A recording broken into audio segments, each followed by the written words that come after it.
Welcome back to DAP Books Podcast. I'm your host, Willie Roberry, and today I'm joined by renowned war reporter and author of several books by D'Angelo Publications, including the newest release, The Dictator's Wife, Hollie McKay.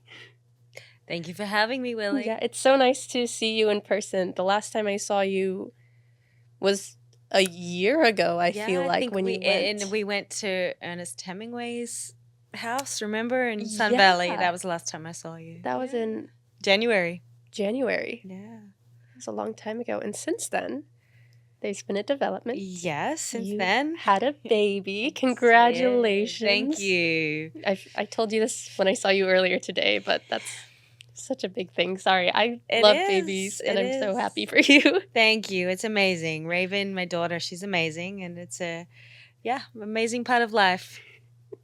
Well, with her, I'm glad that you could make it today. I'm glad you could set the time aside for us. I wanted to start this. Usually we start by going to the beginning of someone's journey. So can I ask you, war reporting is kind of a intense thing. What made you want to get into it in the first place? It was something I never really aspired to do. I didn't know a lot about it. I mean, journalism itself wasn't something that I necessarily thought that I was going to do.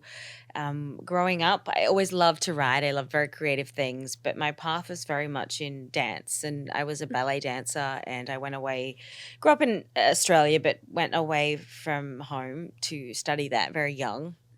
And just was always very creative, but certainly never saw journalism as a path. And then I ended up breaking my ankle when I was 18, so I sort of had to go back to figure out some study and do all of that. And I got very bored sort of toward the end of my degree and ended up going on an exchange program to New York City.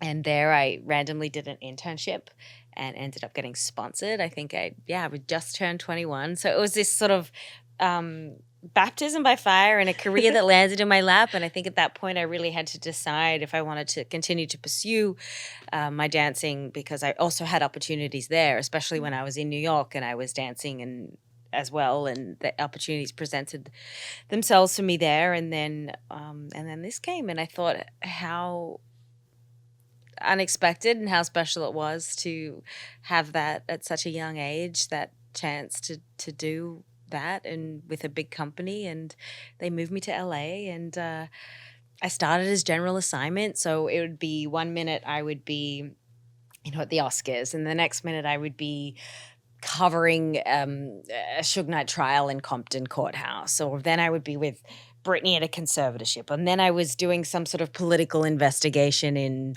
San Diego. So it was just sort of all over the map. So I got a really good feel for so many different parts of writing and journalism. And this was before the social media age as it was now. And .com was really up and coming. So this was 2000. I was in LA 2007 is when I moved here.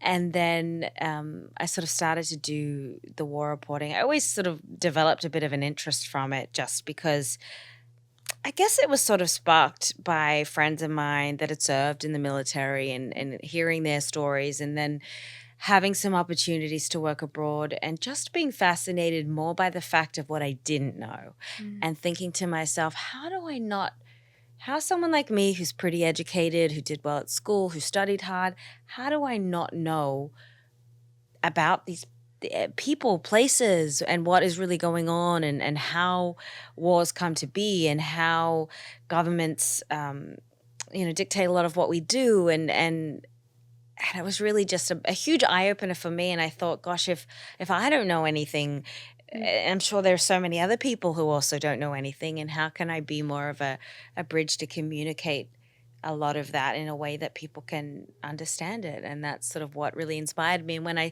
started in that trajectory, there was just nothing else I wanted to do. And that's when there's something that's so in your blood, and so when nothing else would have mattered to me at that time in my mid-20s, where I just would have done anything. Yeah, I would have been happy to scrape by in life making a few $1,000s a year just to do what I wanted to be doing. And that's really great to hear. So it was like an instant connection once you started. Absolutely. That's Yeah.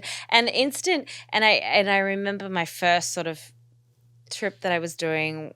Well, there was Middle East, but then Iraq, and sort of being on the front line and being very comfortable there. And I think that's probably not a place that most people are comfortable. right. Did it take you any getting used to? You said on your Not first trip you were comfortable, but you really. I really felt not comfortable in a way that is complacent or right. naive. Maybe there's a little naivety there, but I still tried to keep my head on a swivel as much as I could. But I think there was just sort of a comfort in that. You never want to panic or never want to make things worse than they need to be, and I think that's important for journalists to have a purpose of being there, but also to recognize that they're there by choice and make peace with that, have an acceptance for that, and you have to be calm to tell a story. You have to be rational to be able to see a story as it develops. That is, I've always wondered about how different your accounts are than people who have served in the military and have been in the same places but play a completely different role, because I feel like you're more of a neutral.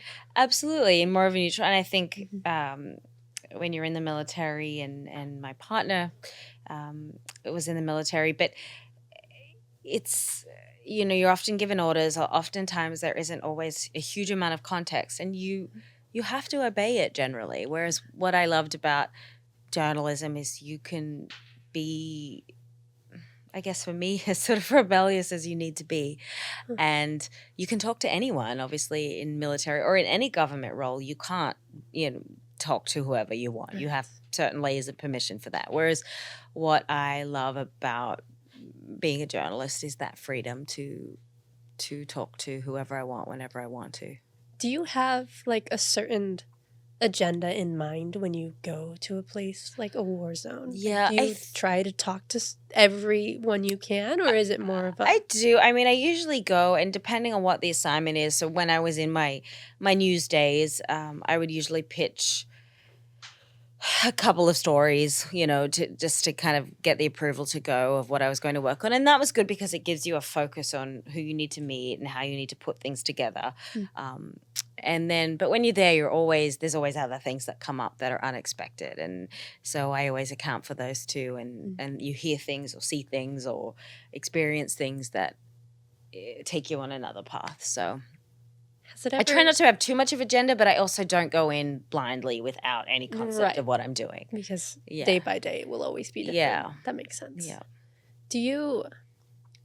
I'm just trying to imagine it, because I can't even... Like, you've been places that, like, a common civilian couldn't even picture. So have you ever... I'm sure you've seen some things that you can't unsee. Do you think that has affected you in a negative way? Or not in a negative way, but like, how do you think it's affected you throughout the years? Yeah, I think it certainly affects you, and it certainly does. And when you're sort of a natural empath, it's hard because you feel very tied to situations. I think there's been periods of my life, several years ago, where I think it affected me a lot, where it was difficult to function in everyday life. And that was something I had to work through. But it's hard. It can be a daily struggle, because you have to compartmentalize to a certain degree. But you never want to lose the compassion that you have. And I've actually found it to be a little bit more of a struggle over the last 6-7 months since having a baby. So obviously not being downrange and in different places as to what I'm used to. But I've actually found it's made it harder, because you feel a little bit like you're not able to do anything or bring awareness or play however small part in the world. And I think in my experience too, and is something about motherhood too, it almost amplifies that empath brain to a degree where you feel so much about what people and things are experiencing and feeling that it can be very overwhelming and very difficult. I can't sit and watch a violent movie. I can't, and my boyfriend will say, but it's fake. It's not real. Stop it. And I'll be like, no, this is happening. This is happening right now. Because everything we see that's horrible in a movie is happening somewhere in the world. And so just little things like that I notice in my daily life that will affect me and probably will always affect me. But having said that, I do think it's still very important for mums to be, war reporters, or at least working in capacities of conflict and humanitarian crises, because we need that compassion. And I think readers and audiences and viewers, they're looking for, nobody wants the sort of stoic war reporter that we might have grown up watching in the 80s and 90s, but people want the much more human side to it. And I think mums can do that better than anybody. I think I probably agree. Moms are the most compassionate people out there. Yeah, and the best multitaskers. I thought I was a good multitasker before, but I'm learning you've got to get what you used to be able to do in 8 hours, you've got to get it down to 2 now. Oh, wow. I like how you said that being a natural empath has helped you, but also made it more overwhelming for you. I feel like people like war reporters, people who willingly go into that situation to get the story out of the people who are experiencing that in a day-to-day life. I feel like they have to be empathetic by nature, because why else? You'd be surprised, Willie. It's Really? not always that case. A lot of it is ego-driven. I'll tell you, for the one time that it was probably the only time, or it was a very intense time of feeling a huge amount of shame. I remember it was during the invasion in Ukraine. And we'd been there, and this was a couple of weeks into it, and there was a small town just sort of outside of Kiev, and people were being rescued. Irpin was the name of the town. People were being rescued, and they demolished this bridge, and they were finally going into this town where people had been basically living in these bunkers for, at that point, at least 10 days. So a lot of them had... They really had a lot of people had been killed, mind you, a lot of people injured, people were starving, people had no idea what was going on around them. And it was a very intense time. There was a huge amount of Russian shelling. People were still getting killed crossing that bridge. And there was a lot of journalists there, and there were people from everywhere. But what really struck me is, it felt to me, and the only word that kind of comes to mind was like vultures. There were just people that were shoving microphones into people's faces. And I mean, talking about incredibly traumatized people that were just no idea what was happening. They were injured. And then just to have microphones shoved in their face and cameras shoved in their face. And I understand the need to get the story. And I do respect the fact that a lot of these people were trying to, get the stories out so that people could see it. But I also felt that the way that it was done, where people they weren't asking permission to film people. They weren't giving them a chance to decline. They were just... and these people had just been through the worst, most unfathomable 10 days of their life. I was so disgusted that I just remember pulling this sort of press badge off my Kevlar and just being like, this is these people disgust me. This is a disgusting industry. Like, what is this? And just being very disillusioned by it after that, by this vulture mentality. And I think, with a conflict like Ukraine, where anybody could basically get in, sort of, if you had the know-how and the guts to get to one of the bordering countries and go by land to where things were happening. So you had a lot of people who had no business being there, who were there to try to, make a YouTube channel or put a selfie on their social media or whatever it is. And that was really just disgusting to me. That's so hard to imagine. Yeah. Is that common? Is that... It's common. I think when there's a mass attention and people feel like they can get some sort of access and get you know, it became a free for all. But it was harder. So, for example, compare that to, and when I went to Ukraine, I just come home from living in Afghanistan, and compare that to, say, the fall of Afghanistan, where that was less common because the people that were already there were legitimate journalists, and you couldn't, you needed a visa to get to Afghanistan. There was sort of, the flights had been halted in and out, so there wasn't an easy way for, you know, every Tom, Dick, and Harry to get in. So therefore, you saw less of it in a situation like that, where it's harder. But, so do you think like established journalists are probably all in the same mindset of they're doing this to help people and to get the story out? Or do you think I never want to. I think once you've been doing it for a long time, you're not going to keep doing it if it's completely from a place of ego. I think most established journalists are their head is in the right place. It's just oftentimes when people have no business being there and they're not versed in it, they don't understand it. It's an ego-driven thing, which is something that exists now because of social media that didn't exist 20 years ago. So that's made it a little bit challenging just to kind of wrap my head around, and dangerous too. Because, you know, it's not a place to go and, you know, get your war tourism social media followers up. So that angered me a lot. I wanted to know, how do you know what stories to tell, or do you try to tell them all? I know that with Only Cry for the Living, you have so many accounts, so many stories, and there could have been so many more. Right, exactly. Yeah. So how do you like weed through and find which ones are? I think it's an instinct thing. You just have to kind of look at what speaks to you, and hope that speaks to other people as well. What you think people will find most interesting, or what tells the best picture of what's happening. And I always like to say with books like that, I use micro books to tell a micro stories to tell a macro picture. Mm-hmm.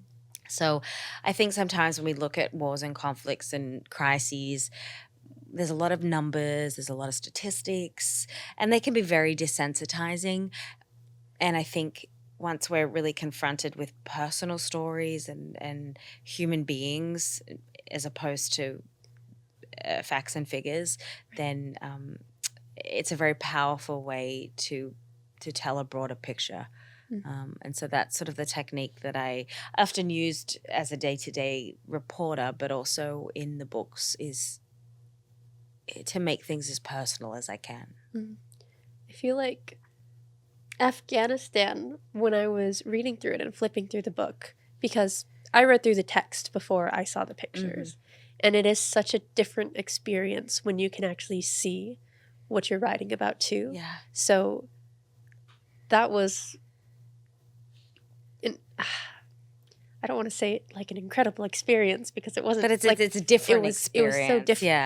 Yeah. When you're reading words, I mean, you have to use your imagination, and that's why we love books, because mm-hmm. we love using our imagination. But what I wanted to do, and why I worked with Jake, my photographer, on that one was because, I wanted to give people that visual experience about what was happening and how they could put themselves in the middle of it. So it's a little less of imagination and more just a very, very visceral experience. Because even then it feels sort of more real than like just one little story from Only Cry for the Living. Because again, I have a really hard time personally picturing things in my head. So being presented with the photo of it is like, oh, that child does exist. This did happen to them, rather than it just playing in my mind. Even though I know I'm reading the actual account of it happening, it's just so much more intense, I think. Absolutely. I think war photographers are incredible, amazing human beings. I don't think I could do it. I don't think it's probably what you said, where when you're empathetic, sometimes it can be really overwhelming. I don't think I could have the strength to like tell the story above myself. So I really admire that you are able to do that, and that you still want to do that as well. Like, because I know a lot of people who pull themselves away from that life or the life they had before, after they have kids. Yeah. But to still want to seek that in the future and to go Yeah. back to being able to tell like the world about everything Yeah. that's happening to these people, I think that's amazing. Yeah, I still love it. And I, I toy with, do I want to be just sort of straight writing? Do I want to, look more of the humanitarian aspect and take things one step further where I can be, a bit more of an activist or help in that way while still telling these stories? What is the next evolution, I guess, of my life? And it's not always about, I think there's often a misconception that war reporters, it's all about the bang, what we call the bang bang. But for me, it's not that. I'm not addicted to adrenaline of it. There's nothing, to be honest, there's nothing fun about being under some kind of shelling. It's not fun. It's not a great. I mean, I'm sure there are people out there who find it exhilarating or whatever, and it's not fun. But I'm more drawn to cultures and different places and travel and often I think what gets neglected is after war.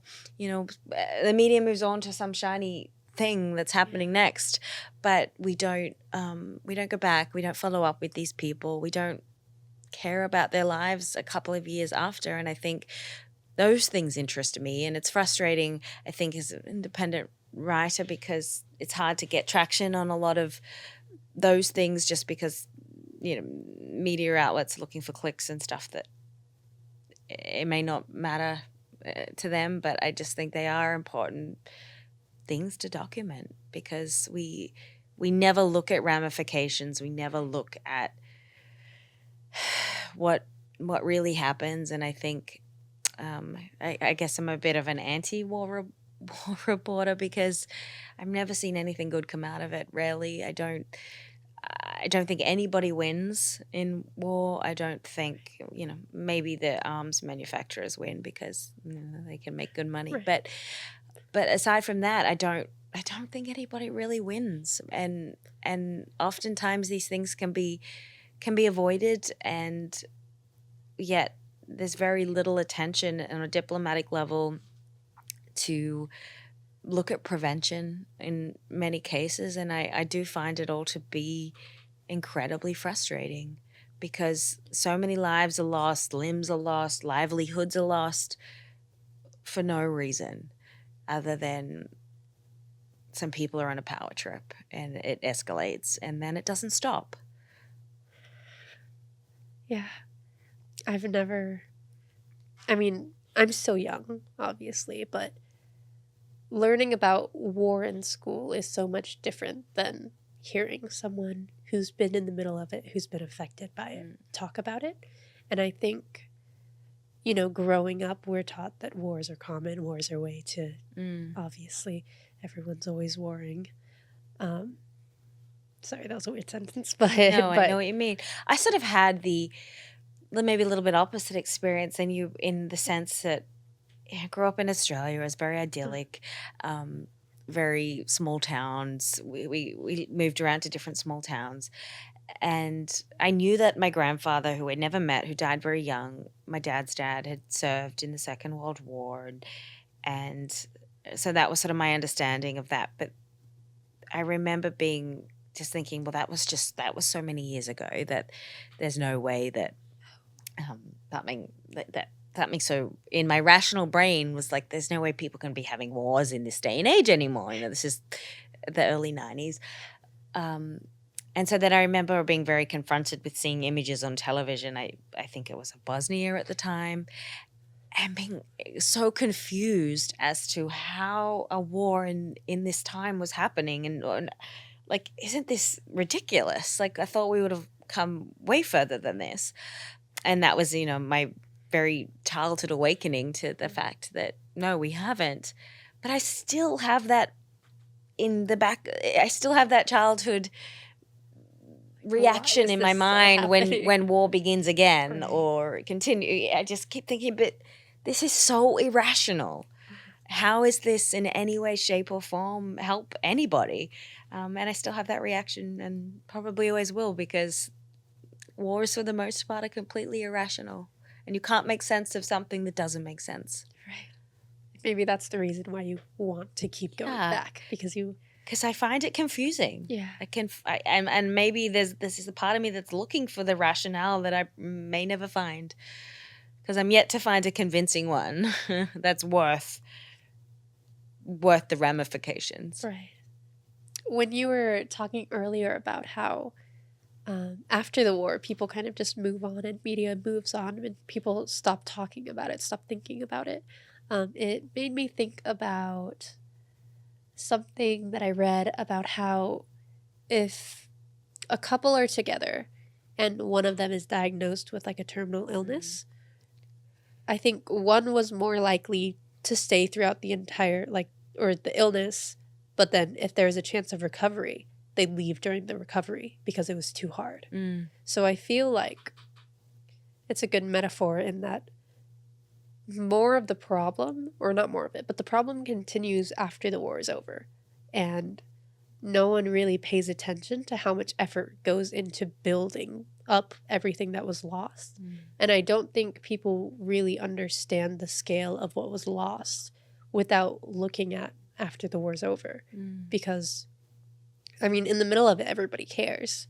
But it seems like as soon as it's time to help or recover, people just don't talk about it. No, they don't, because it's not sexy anymore. No. It's not clickbait. It's not, there's no great draw card to it. And the longer a war goes on as well, the less attention it's going to get. Right. The less that people care. And that's a natural human response, but I think we forget that we're dealing with real people and real lives. And I mean, something as simple as most people wouldn't even be aware that a country like Laos is the most mined country in the world. And that's because, and kids and farmers and people every day are getting killed by landmines from the United States, from Vietnam, because the CIA waged a secret war in Laos during the Vietnam War, where they would, try to stop the Vietnamese from,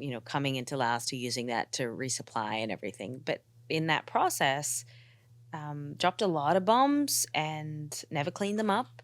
And for many, many years, we never even gave Laos any money to clean them up themselves. And it's a poor country. We do give them money now, but still, it's not enough. It's still the most mined country in the world. You're talking about, many decades on. And most people don't know this. Most people aren't aware of it. And I wasn't aware of it until maybe 10, 15 years ago, when I had a friend from Laos who told me, and I was so shocked. I had to go back and research it, and couldn't believe it. And even to this day, that is still the case. And that just goes to show how little, sort of accountability that we hold our own government to, because we just don't know. We're just not taught it. It's just not a thing. How little we're told about what actually happens. Because we're always, I guess anyone like in their country is going to be painted as like the good guys. So yeah, and I don't want to rag on the US either, because oftentimes, people are very generous, and we're compared to most countries very transparent about what we do. It could improve, trust me, a lot, but compared to most of the world. But I believe that transparency is key, and accountability is key, and justice, and you can't get forgiveness for things without justice and accountability. And so I don't believe in blindly just moving on from things. I think people need to see, and so oftentimes these conflicts, they continue, or they end, and then something triggers them again 4 or 5 years later, and there's another. It's because there's rarely ever justice or accountability for people as to what was done to them. And that's, I think, for me, part of why I wanted to write in this sphere, because sometimes just having a story or having your voice heard when you've been silenced for so long, or you're a poor farmer living in a rural area where your voice doesn't matter, where people don't care what you have to say. And so I think sometimes telling these stories of often the forgotten, and that's the only maybe semblance of justice that they'll ever see in their life for whatever horrific thing happened.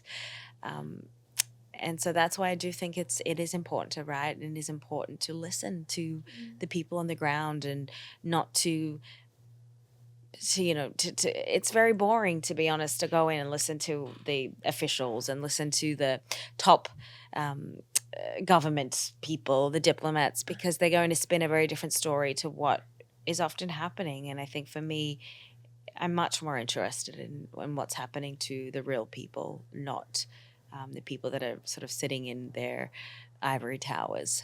Yeah. I love people. I love humans. I think they're all like, being human is such a great thing that not enough people like take the time to appreciate. And seeing the consistencies throughout humanity, regardless of their circumstance, is always so nice. But I've always thought about war reporting, or specifically when I read Only Cry for the Living, I would always think of how important what you were doing was, because you were making a difference in every person you spoke to, their lives. And you hear often people talk about, it doesn't matter if I make a difference in the world, I want to make a difference for one person. And I just thought it was amazing that you could make the difference in one person's life so many times and so many people. And I think that's what matters at the end of the day is, I mean, you can't go in with these grandiose ideas of changing the world. That's silly. And if anyone says they want to be a journalist for that, I'm like, just find a different profession. But I think what again, going back to the micro level, is we can all make difference in one person's life, and think about that many times over. And that's the real key, is what difference we can make to one person and what difference they can make to somebody else. While you're here, I also wanted to ask you about, because we've talked about Afghanistan and Only Cry for the Living. You have a new book coming out with us called The Dictator's Wife, which is your first fictional story, but it's kind of rooted. I mean, you write what you know. Right. So it's certainly a culmination of my experiences in the Middle East and other countries, dealing with dictatorships, dealing with war, dealing with conflict. And so I was able to sort of put it together in a fictional sense, which was very challenging. It was very challenging because you're drawing on things that are real, but you're also drawing on such a different part of the brain, right. And then you've got to bring it all together, and then there's twists, and you've got to make sure it all adds up, and that you're dropping hints but not too many hints.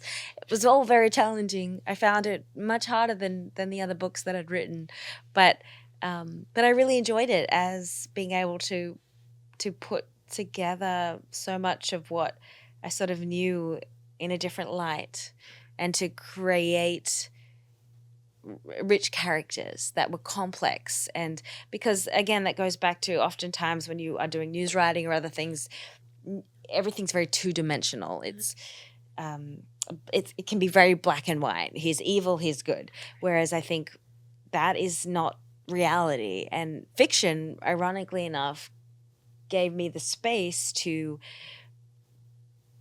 spotlight the complexity of what it is to be a dictator, and what it is to be a dictator's wife, and what it is to be in conflict, and how your experience with that is going to be very different to someone's experience that's coming in from the outside, or someone's already on the inside. And so it's just, I hope that readers will get out of it entertainment first and foremost, but obviously an understanding of nothing's as simple as we wish it was in our head, or that we're told it is oftentimes in a 600-word article. It's just, we've got to go deeper. We've got to understand evil as it is, that evil is not some arbitrary concept. Evil is right around us, and why and how.